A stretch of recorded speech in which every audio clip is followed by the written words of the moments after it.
bees are in, as you can see. Boom. And boom.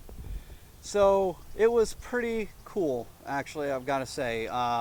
This has been something I've been wanting to do for many, many years, and this was way easier than I thought. Now, with that said, you may be wondering why I did not smoke the bees, right? Typically, you smoke the bees whenever you open up the top.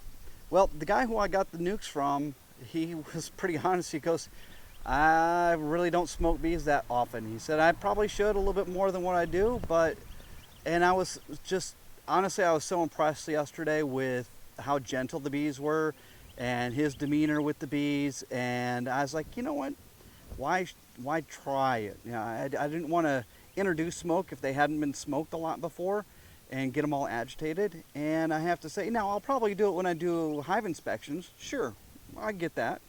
But for today, they were super gentle, very curious, but it was really cool. Anytime you can connect with the bees like this, to me, I think it's kind of cool. Whatever, geeking out, hippie, whatever, I don't care. But it was really neat. So anyway, just part of the journey, and I just wanted to share that with you.